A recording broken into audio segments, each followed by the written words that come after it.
Shalom, Horas, selamat datang di PPND Corner, tempat cerita. untuk melayani bersama. Nah, di sini kita akan berbagi cerita, inspirasi, dan pengalaman yang luar biasa seputar pelayanan, khususnya di Nakosabulung HKBP. Oke, betul Kak. Tapi kalau di episode kali ini kita ada kedatangan sesuatu yang spesial nggak menurut Kakak? Sebelum kita mengenalkan sosok yang spesial ini, kita kenalan hostnya dulu boleh kali ya. Oke, perkenalkan, namaku Octavia Pasaribu, dan Saya Pahala Raja Panis Manulang. Oke, hari ini kita akan mendatangkan sosok yang spesial, sosok yang baru di Distrik 17 IBT. Siapa tuh? Oke, sebelumnya sosok spesial ini kami akan perkenalkan terlebih dahulu untuk teman-teman, yaitu Pendeta Preses Distrik 17 IBT, Among Preses, Pendeta Samuel Stompul, MTH MM. Oke, kali ini kita akan mengenal lebih dekat sosok Amang Preses di Distrik 17 IBT dan menggali lebih dalam tentang tantangan serta dinamika selama menjadi pelayan.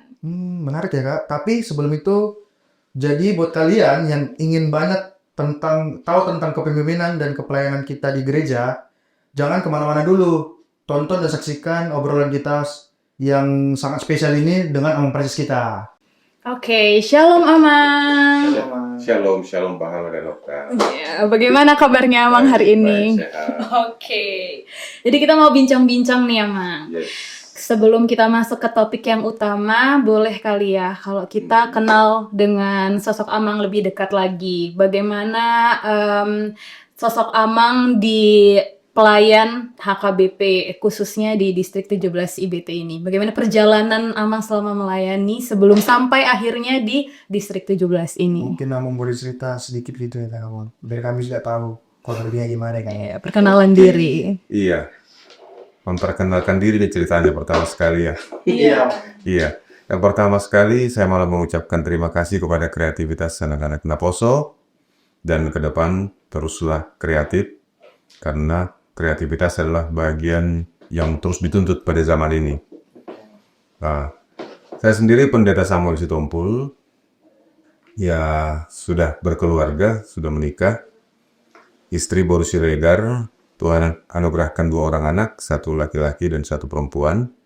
Marcel yang paling besar sedang kuliah, dia sedang persiapan menyusun skripsinya sekarang.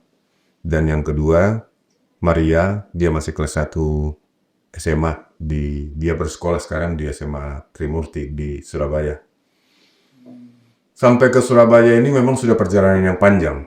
Menjadi Preses Indonesia bagian Timur ini sudah perjalanan yang panjang dalam sejarah kependetaan. Saya ditahbiskan menjadi pendeta tanggal 26 Desember 2001. Ya, 2001 itu artinya 24 tahun yang lalu. 24 tahun yang lalu di HKBP Parapat pada saat itu. Dan pada saat itu Pengurus HKBP yang menahbiskan saya adalah Pendeta Dr. Jarod Hutauruk. Saya memulai kuliah di STT HKBP Pematang Siantar sejak 1991, kemudian selesai 1996. Ini sudah perjalanan yang panjang, tapi saya masuk menjadi vikaris mulai 1998. Jadi ada 2 tahun masa di mana saya mencari jati diri, kira-kira seperti itu. Sebenarnya waktu itu juga sambil bekerja di bidang yang lain, ya. Secara khusus pada saat itu lebih banyak bergerak di penanganan pengungsi anak-anak korban perang pada saat itu. Di salah satu lembaga, ya, sebenarnya pada saat itu. Menjadi seorang pendeta sebetulnya tidak ada sesuatu yang sangat luar biasa kepada saya sehingga saya menjadi pendeta, enggak. Sama seperti anak-anak remaja lainnya. Ya, ketika kita belajar dan mau tamat SMA, itu SMA di Tarutung, ya sama seperti anak remaja lainnya, ada yang mau ke Fakultas Hukum, ada yang mau ke Fakultas Teknik, ada yang mau ke Fakultas Kedokteran, mau melanjutkan sekolahnya ini. Nah, saya juga begitu. Saya coba ikut-ikut melihat informasi kemana saya akan melanjut. Dan memang cita-cita awal saya pada saat itu adalah ingin menjadi seorang yang bergerak di bidang hukum kalau pada awalnya. Tetapi pada saat-saat terakhir Ya, saya memutuskan mau masuk ke Fakultas Teologi di SDT HKIP Matang Siantar. Ya, selama itu saya sudah mempersiapkan diri untuk mengikuti dulu namanya, masa kami masih UMPTN. Masih Baru tertulis ya. iya tertulis ujian penerimaan mahasiswa baru atau SPENMARU itu pada masa kami tahun 90-an. 90-an. SBMPTN sih. Sama-sama lihat ya. Ini sudah jauh berbeda. SPENMARU. Nah, saat itu saya sudah mempersiapkan diri di Medan, tapi akhirnya saya memutuskan, udah saya masuk Fakultas Teologi, saya masuk Sekolah Tinggi Teologi, dan saya ingat persis pada saat itu tanggal 22 Juni 1991, itu sama persis penerimaan SPENMARU dengan masuk testing ke STT HKIP di Pematang Siantar. Jadi kita harus pilih salah satu. Berat juga ya langsung. Iya, jadi harus pilih. Harus mana? Jadi, ya akhirnya saya putuskan untuk masuk ke STT. Medan saya tinggalkan, saya ke Siantar. Luar biasa. Dan disitulah proses itu berjalan terus. Nah, setelah selesai 96, masih bergumul juga karena ada pergumulan saat itu. Akhirnya 98 saya masuk Fikar, diterima menjadi calon pendeta di HKIP. 98 akhir gitu ya, pas setelah reformasi. Kemudian penempatan pertama sebagai calon pendeta di kantor pusat HKIP di Biro Personalia pada saat itu. Kemudian dipindah ke Cibinong dari kantor pusat sebagai vikaris di Biro Personalia. Kemudian saya melanjutkan vikaris saya di HKIP Cibinong pada saat itu. Nah, Di Huria, bukan di kantor. Iya, bukan di kantor lagi. Nah, kemudian ini saya buka semua ini ya. Waduh. Saya ceritain Iya, apa. Kemudian dari HKIP Cibinong pindah ke Gereja Protestan Ekumene Prabu Mulih namanya. Jadi ini di bawah naungan HKIP Pelaju. Tetapi ada keunikan dari Gereja Protestan Ekumene Prabu Mulih ini. Ini dari berbagai denominasi. Nah, yang bergereja juga di sini dari berbagai latar belakang. Kenapa? Karena memang ini di komplek Pertamina, komplek eksplorasi produksi Pertamina EP2 Prabu Mulih pada saat itu daerah Sumatera Selatan.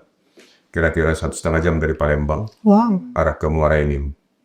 Nah, 3 tahun di situ, Banyak tantangan. ya ada keunikan tersendiri. Yang selama ini ada keunikan tersendiri. Oke. Yang selama ini kita bergabung atau bergaul hanya dengan Yang orang-orang Batak Batak. aja, ya, Ini benar-benar. Di sini ada Manado, di sini ada Makassar, Toraja, di sini ada Jawa, di sini ada Batak. Jadi ya satu kekayaan yang sangat luar biasa sekali. Jadi ibadahnya terus berbahasa Indonesia. Oke, Indonesia. Karena memang dia dari berbagai Suku, etnis. Kemudian dari situ dia pindah ke Tangerang. Di Tangerang Itu sudah ditahbiskan. udah ditahbiskan. Kemudian pindah di Tangerang kota. Ini 4 tahun di situ ya. Oh, di HKBP tapi ya. HKBP. Nah, kalau ini kembali menjadi satu etnik. Iya. Kalau tadi ramanya bermacam-macam, ini ramanya sudah gondang semua ini. Oke. Sudah gondang semua ini. Semua. Kalau tadi di sana makanannya juga bervariasi, di sini sudah panggang dengan sasak. Panggang dengan sasa. Pulang gereja makan saksa. Oke, Nah, setelah terus dari dari Tangerang. situ pindah ke Cilegon.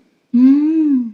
Cilegon ini paling ujung kalau kita menyeberang dari Sumatera, ya yang pertama sekali Merak dan Cilegon. Nah, Oh, ya. sini juga ada keunikan tersendiri. Kenapa? Karena kita tinggal di Cilegon dan kita beribadah ke Serang. Oh, Jaraknya itu 25 km, 27 km. oke. Jarak yang seperti itu. Belum ada tol lagi di zaman itu ya, Bang? Sudah. Oh, sudah. Kalau tol Tuhan. sudah ada, Oh, cuma sudah ada. jaraknya itu cukup lumayan jauh ya. Kenapa? Karena gedung gereja hanya ada di Serang. Itu persis depan alun-alun kota Serang. Dan keluarga yang beribadah itu mulai dari Merak, bahkan ada yang ke arah Anyer sana. Nah, itu semua beribadahnya ke Serang. Jadi di perjalanan aja kita memakan waktu 1 jam sampai 1,5 jam. kira-kira seperti itu. Luar biasa ya. Iya, harus effort dia. Effort dia ya mau ke HKBP nih. Memiliki tantangan khusus itu. Benar. Nah, daerah Cilegon itu harus beribadah ke Serang dan memang dia memiliki tersendiri karena daerah itu memiliki karakteristik tersendiri. Kemudian dari Cilegon, Serang, saya pindah ditarik ke kantor pusat HKIB. Waktu itu sebagai personalia HKIB. Kepala biro?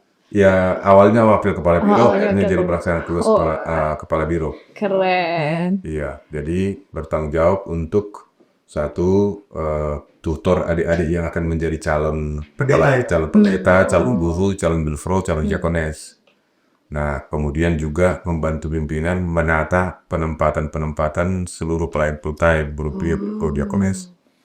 Nah, waktu itu ya Porus Pendeta Dr. Bonar Nabitubulu dan Sekjen Pendeta Ramdan Utahayan itu yang fokus saya bantu sebagai personal ya pada saat itu.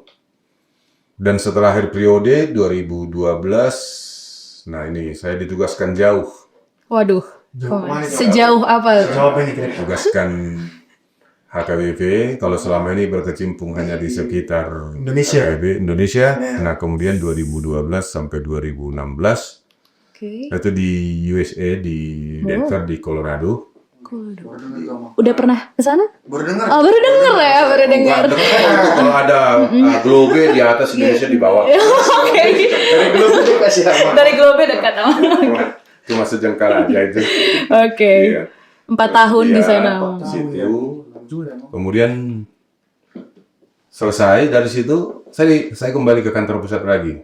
Balik lagi. Iya, kembali ke kantor pusat HKIP di PRD Tarutung, tetapi di bidang yang berbeda.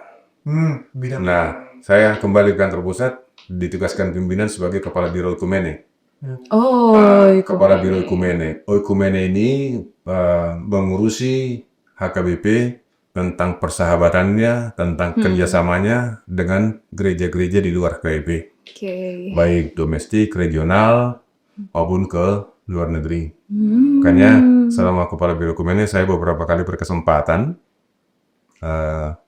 ditugaskan juga untuk bukan hanya ke negara-negara yang modern, tapi saya juga berkesempatan pernah ke Tunisia, ke Tanzania, sampai di bawah kaki Kilimanjaro itu ada kegiatan juga gereja sedunia di situ. Dan kemudian ada sesuatu pengalaman yang sangat menarik dalam memenuhi undangan gereja Korea pada saat itu di daerah yang berbeda. Korea Selatan kan, Amang? Iya, Korea Selatan. Nah, ini di Seoul. Di situ ada namanya kegiatan early morning prayer. Nah, Tujuannya tuh kira-kira itu sesuatu yang sangat luar biasa. Orang datang ribuan manusia dari berbagai tempat. Nah, itu dilaksanakan antara jam 5 sampai jam 6. Berdoa, bernyanyi, mendengarkan khotbah. Dari situ mereka berangkat menuju tempat kerjanya masing-masing. Dan itu ribuan loh. di satu tempat. Di satu tempat. Bahasa apa tuh, Mang, ibadahnya? Ya, Inggris? ibadahnya bahasa Bahasa Korea, oke. Korea, tapi bagi kita yang non-Korea, ada interpreter, ada penerjemah. Ada translatornya. Oke. Nah, itu ribuan, tiap pagi, Keren banget. Dan saya ada beberapa minggu di situ mengikuti itu. Dan dari situ mereka kembali melanjutkan aktivitasnya. Yang anak-anak sekolah, anak muda ya pakaian sekolah. Yang bekerja di pabrik ya pakaian pabrik. Datang ke tempat itu. Sesuai dengan mau kemana gitu. Mau kemana? Keren. Mereka ada yang ke stasiun, Aktivitas ada yang masing-masing. ke kereta api, ada yang ke bus, ada yang mau kendaraan masing-masing. Tapi itu ribuan. Jauh berbeda nih. Sangat jauh berbeda. 6.000 ke 7.000. 6.000 ke 7.000. Keren sekali. Dan itu berlangsung. Nah, cuma sekarang saya nggak tahu program itu masih ada. Kalau dulu saya dengar, saya ada informasi masih ada kesempatan beberapa kali ke sana mengundang teman-teman. Tapi ini lost contact setelah COVID. Setelah COVID kita sehubungan. Nah, dari Kepala Biro Oikumene, akhirnya saya menjadi pendeta resort. Nah, pendeta kan gitu. Paling berteman. Saya menjadi pendeta resort di HKIP Keramat Jati. Di HKIP Keramat Jati. Nah, di sini saya 1,5 tahun masih suasana normal. Oke. Kemudian mau masuk ke tahun kedua lah. Nih badai COVID di sini beneran. Tantangan lagi ya. Ada tantangan. Tantangan Setiap lagi. proses Iya. Dan Anda boleh cek kalau pada saat itu ibadah udah mulai close tanggal 22 Maret? Maret Iya. tahun 2020 kalau saya tidak. Iya benar, udah pulang. Itu kita ibadah normal tanggal 15. Nah, 22 itu sudah tutup semua. Tutup ya. Anda bisa cek YouTube HKBP Keramat Jati tanggal 22 dia sudah punya ibadah online. Wow, itu memang sudah dideteksi gitu. Atau gimana? Itu kan peralatan sederhana dan itu seperti Anda ini anak-anak muda, anak-anak Poso Gulung yang hanya modal handphone, awalnya hanya modal handphone kita mengerjakan itu. Live. Iya, tidak ada peralatan yang sangat luar biasa. Itu sangat sederhana. Itu emang yang mengajak. Iya, saya ingin mengendorse mereka, menantang anak-anak itu. Apa yang bisa kita lakukan? Dan akhirnya puji Tuhan ya berhasil. Iya. Pertama lah bisa lihat, cek YouTube. Oke, nanti kita lihat ya. Sampai hari ini itu masih mudah-mudahan masih eksis. Tapi selama COVID itu sangat luar biasa. Keren sekali. Di Kami mana pernah, gereja lain? Belum Viewer, belum kepikiran. Kami pernah viewernya waktu itu. Ini masih jarang kan? Iya. Sampai 26.000 Wow. mengikuti ibadah. Anda bisa cek. Iya, di saat yang lain Iya. istilahnya mikirnya masih ibadah offline. offline. Belum ada persiapan gitu kan. Kita juga tidak ada persiapan. Kita hanya Seadanya, punya handphone, punya tripod yang sangat sederhana. Ya kita memulai dari situ. Oke. Dan itu diikuti oleh banyak orang. Keren sekali. Itu diikuti oleh banyak orang. Oke. Jadi persembahan yang masuk belum mengenal Curious. kiris. Oke. Tapi pada saat itu kita menerima transfer dari berbagai tempat. Oh, wow. Ya, Oke. tahun 2020. After Nah, COVID. iya, setelah itu Sinode Godang tahun 2020 Desember. Ya, saya terpilih jadi preses. Oh, Setelah 2020. lolos calon dari DKI. Waktu itu kami 5 lolos dari DKI. Kemudian di Sinode Godang waktu itu tanggal 2 sampai tanggal 3 tuh sampai tanggal 9 ya, tanggal 7 2020 ya Desember. Masih COVID itu. Iya. Masih sangat terbatas waktu itu. Saya terpilih preses dan kemudian pimpinan Eporus pada saat itu Dr. Robin Mutar-Butar dan Sekjen pada saat itu Pendeta Dr. Victor Penukinan memberikan penugasan kepada kami melayani di Lampung sebagai preses yang pertama definitif karena distrik 32 Lampung adalah distrik yang baru lahir. saat itu. Makanya saya di catatan saya di distrik 32 Lampung ini ketika mengakhiri masa tugas catatan saya pelayanannya laporan yang saya sampaikan ke sini distrik adalah berlayar di tengah badai karena memang memulainya di tengah badai COVID. Oh iya, benar Leo. Kalau didengar-dengar memang perjalanan Amang ini menjadi Preses. berpelayan Oke, di itu oke. gereja penuh dengan tantangan dan keunikan yang Ada tantangan, ada keunikan, ada kegembiraan, ya semuanya di situ. Tergantung kita sekarang mana yang mau dominan, gitu loh. Benar sih. Di daerah Banten itu paling banyak dinamika, tapi ya kita sama-sama tahu lah. Oh, yang pada saat itu ya. Yes. Dari jarak semua. Oke. Saya dengarnya sampai merinding Kak. Dengan Semerinding. perjalanan Amang ini Kita belum tentu sanggup di Iya, titik itu ya, benar. luar biasa Amang. Luar biasa. By the way, kita Amang umur berapa saat ini? Sekarang 52 mau jalan 53 lah. 52 jalan 53. Tapi masih aktif berkarya ya. Luar biasa memang. Masih sehat walafiat. Alfian.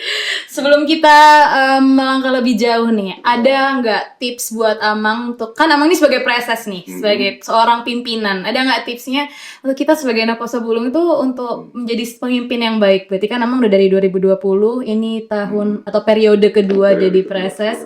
Kan untuk menjadi preses pun tidak mudah gitu. Apa yang ada nggak satu hal yang Amang lakukan ketika Amang memberanikan diri menjadi seorang pemimpin di AKBP? Saya sampai sekarang prinsipnya gini, kalau mau jadi tampil, mau jadi pimpinan, atau pelayan, atau koordinator, atau apapun namanya, kau harus dikenal orang.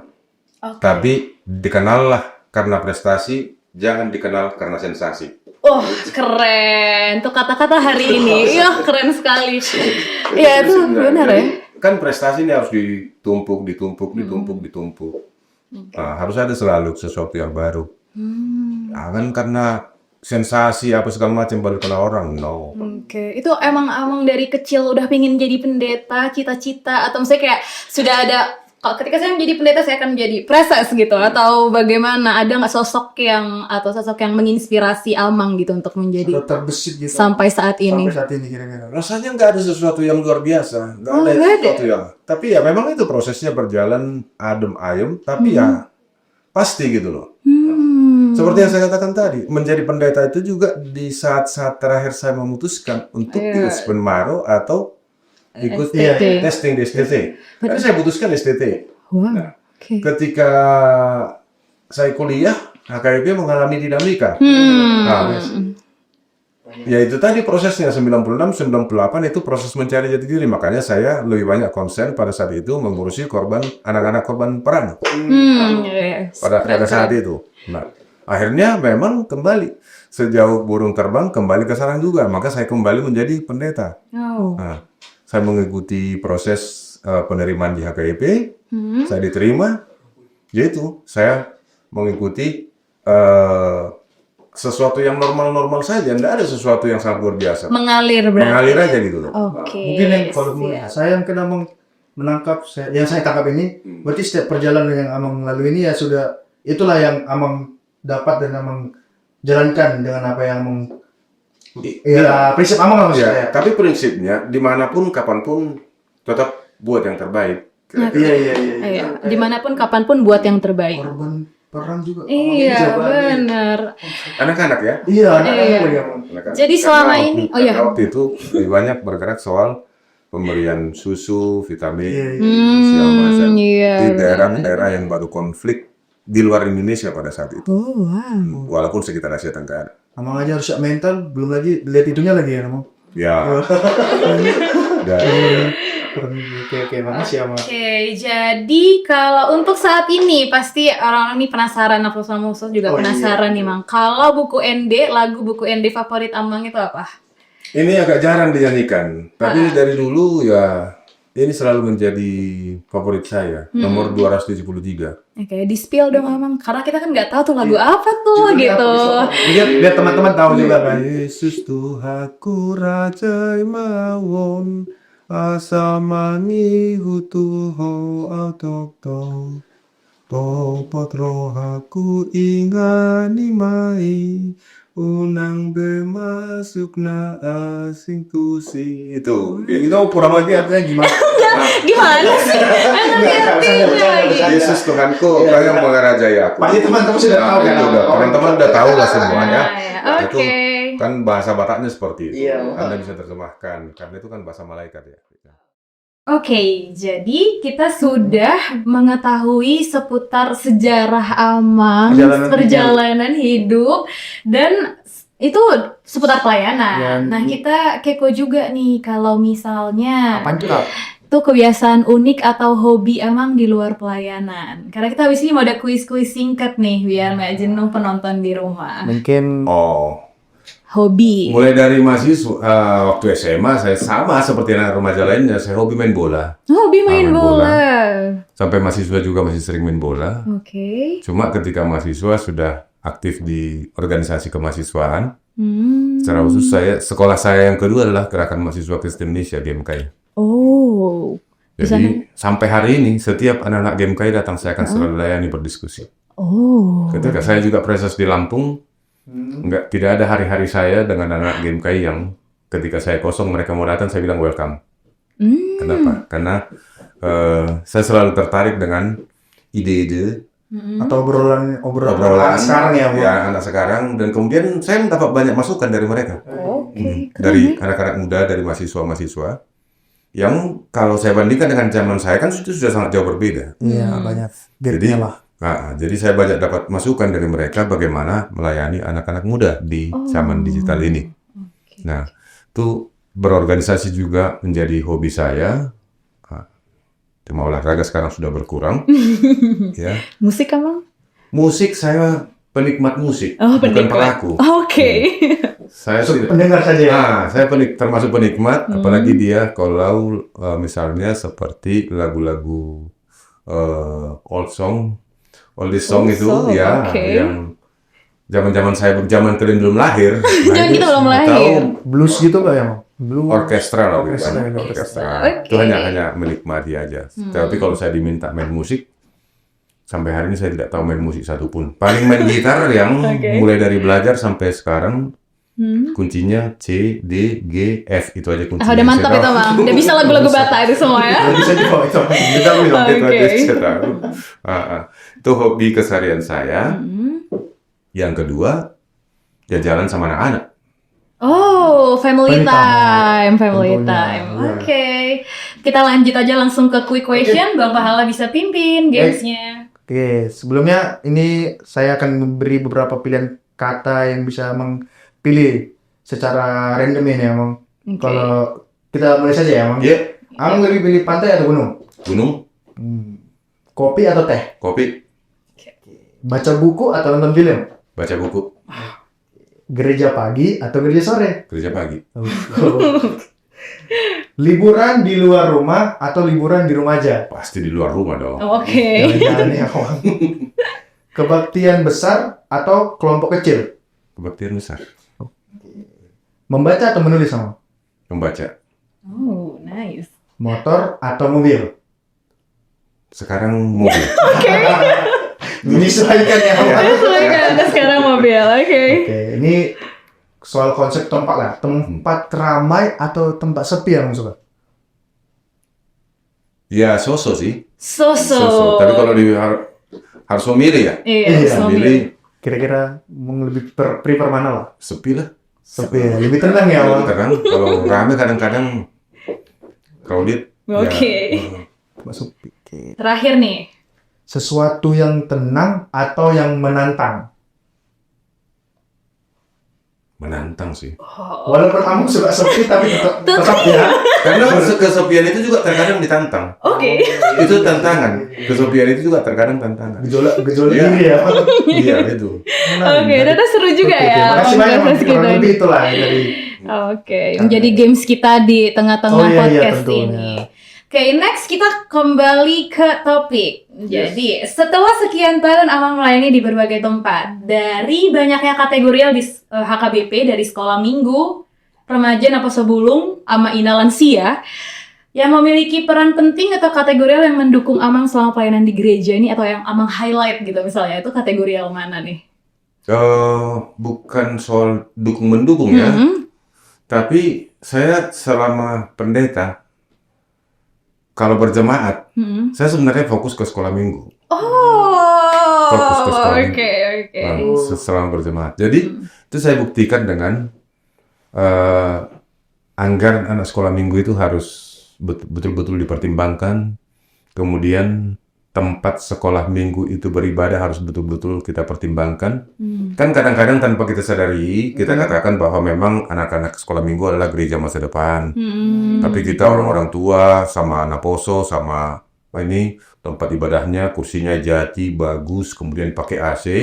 tapi Sementara gedung sekolah minggu hanya pakai kursi plastik dan pakai kipas angin, kan itu nggak fair. Aduh, benar sekali. jadi itu yang mendasari yang Ya. fokusnya lebih ke sekolah minggu. Sekolah minggu. Jadi saya selalu fokus ke sekolah minggu, kemudian juga ke remaja dan Naposo Bulung. Oke. Iya. Karena kan ada di bilang kok Naposo Bulung tuh bunga-bunga nih huria gitu ya, Bang. Isi. Gimana itu? Itu percakapan yang zaman kami sih. Oh, Sebenarnya bukan bunga. Bunga itu kan seperti hiasan ya. Oh, jadi kira-kira apa? Mang? Tapi Jadi ya, sebenarnya- saya lebih cenderung di zaman ini mengatakan bahwa pemuda adalah gereja masa kini. Gereja masa Iya. Pemuda Jadi, adalah gereja masa kini. bukan hanya bunga-bunga. Oke. Bunga-bunga itu kan hanya sebatas menambah keindahan. Benar. Mau jadi hanya Dekorasi hiasan. penari latar. Penari- Kan gitu. Kan ya memang dia aturan kan dia punya hak. Pemuda itu punya hak. Pemuda itu juga adalah jemaat penuh gitu. Oke. Iya sih, hitungannya tetap.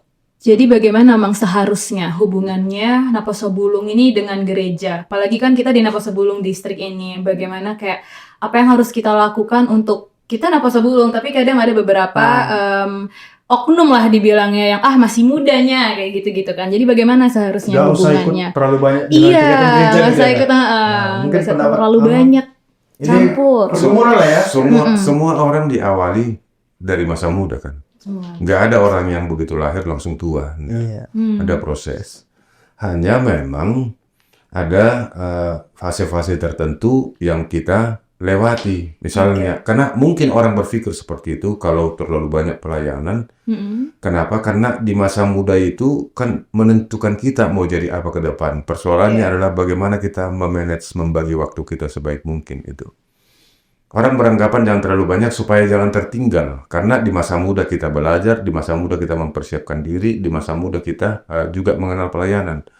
Jadi lakukan apa yang mau kau lakukan, tapi pintarlah memakai dan memanage waktumu. Itu aja prinsipnya. Oke. Di gereja, di kampus, di pekerjaan, di rumah. Di rumah, benar. Itu yang paling utama. Kenapa? Karena memang pengalaman saya sama anak-anak muda ini dua di gereja. Satu, susah membawa anak-anak muda ke gereja. Iya, benar. Yang kedua, begitu dia kena susah menyuruh anak muda pulang dari gereja. Susah menyuruh pulang dari gereja, aduh. Itu pengalaman kan? Pengalaman Salah ya. ya, tapi gimana? Ya, itu tadi soal memanage, soal memakai waktu dengan baik. Itu soalnya. Jadi, saya tidak pernah beranggapan, ya masih muda. Oke, masih muda. Tapi kan di masih muda itu, dia memiliki talenta-talenta yang sangat luar biasa dan tertentu sebenarnya.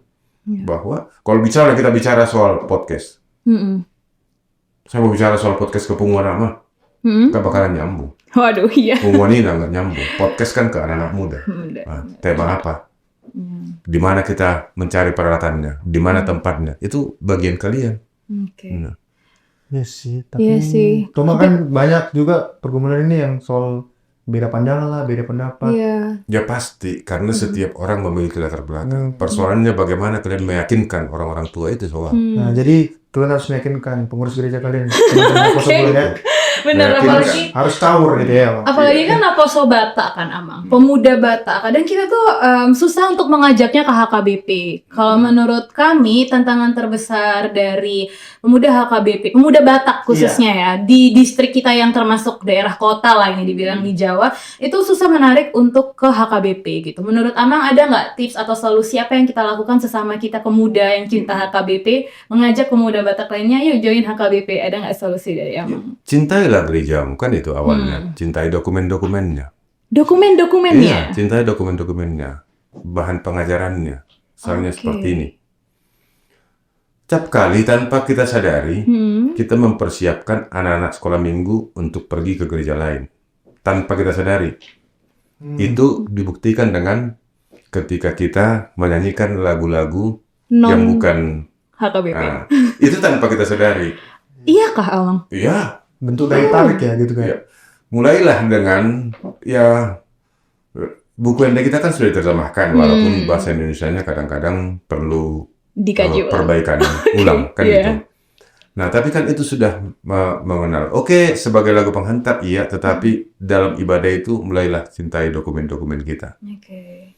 Yang kedua, ya bisa aja orang menerima informasi yang salah tentang HKIP dan kita membiarkannya.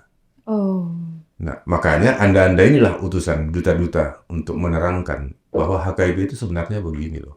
Biar nggak ada kesalahpahaman ya tentunya. Jangan ada kesalahpahaman. Klarifikasi gitu. Bisa jadi sih. Ya, itu dalam diskusi-diskusi Dalam non-formal. diskusi ya, dibenarkan kembali Iya. jalannya gitu ya. Tapi yang ketiga memang kita harus akui bahwa dunia ini kan hampir kehilangan sekat-sekatnya.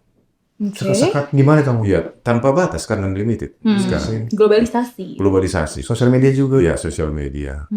Dan itu memiliki tantangan khusus. Jadi orang tidak mau terikat dengan satu, misalnya HKIP, Huria, Kristen, Batak. Itu gereja Batak.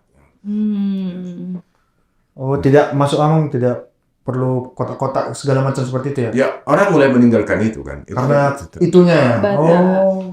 itu bisa jadi, tapi itu kan perlu penelitian mendalam. Tapi ya, orang sudah mulai tanpa sekat-sekat pada saat ini. Udah terbuka lah Iya. pikirannya Mas Amang. Dan berikutnya juga, ya itu hakikat gereja kan. landasan etiknya, ada landasan organisasinya, kita miliki aturan, kita miliki RPP namanya, Ruhut Permanian Pamisangun.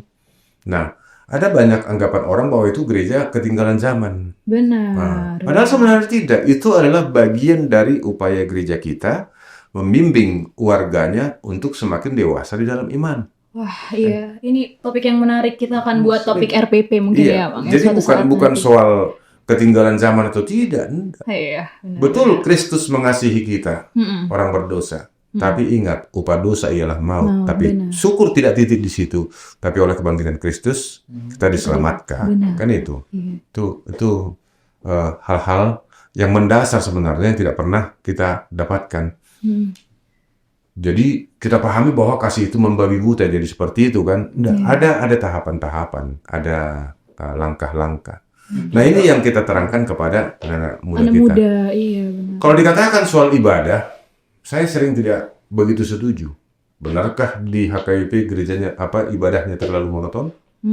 Kalau menurut kita enggak sih. Ya. Coba Liturgisnya. pahami liturgi kita. Liturginya. Bandingkan dengan gereja kita katakanlah Katolik. Oke. Kita katakan mana tata ibadahnya lebih monoton?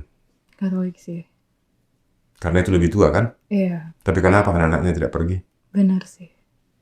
Mana? Berarti pendekatannya. Iya, Pendekatannya. ada sesuatu yang harus kita perbaiki. Balik lagi ke kasih yang abang bilang tadi. Betul. Justru juga mungkin tadi ada yang harus kita fokus sekarang memberikan pelayanan kepada anak-anak muda karena sering kali tanpa kita sadari anak-anak muda kita hilang dengan sendirinya ketika dia sekolah minggu. Oke, masih ada medianya. Nah, mau ke Naposo Bulung Atau ke remaja gitu. atau remaja, dia masih terlalu muda. Iya. Bergejolak, ada pergejolak. Dan di sini dia hilang, kita Lepas. tidak perhatikan. Oke. Nah, kemudian akhirnya karena dia sudah terbiasa, tidak mau bergabung lagi, ke Naposo Bulung dia jadi sulit. Nah, ada masa pra remaja yang harus kita perhatikan adik-adik kita. Jadi asing gitu ya. Ya, jadi dari obrolan kita ini ada nggak pesan khusus dari Amang? Nggak sepatah lagi udah dari tadi kita podcastnya ya. Sekalimat dua kalimat gitu untuk teman-teman kita di Naposo Bulung ini, terlebih yang sudah aktif dalam pelayanannya maupun Atau yang mau. masih belum join Naposo Masih Bulung. ragu-ragu kita mau. Oke, last statement. Saya selalu mengatakan gini kepada anak muda. Oke. Keep your faith, berdiri dalam imanmu. Kemudian yang kedua, upgrade your knowledge, terus menambah pengetahuan. Oke.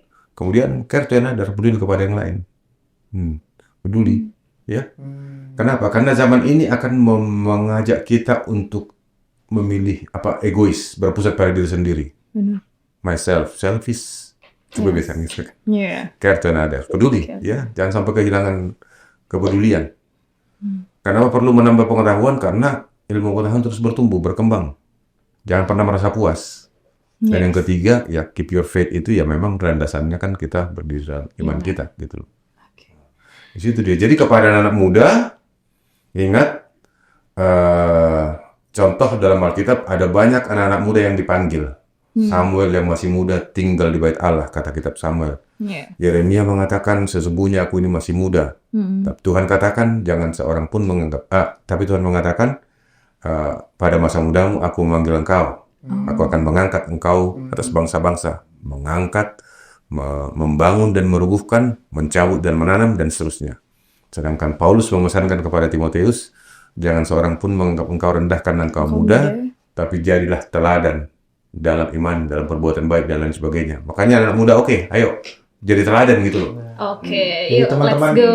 dengarkan semua motivasi dan kalimat yang dibilang Amang ini ya teman-teman.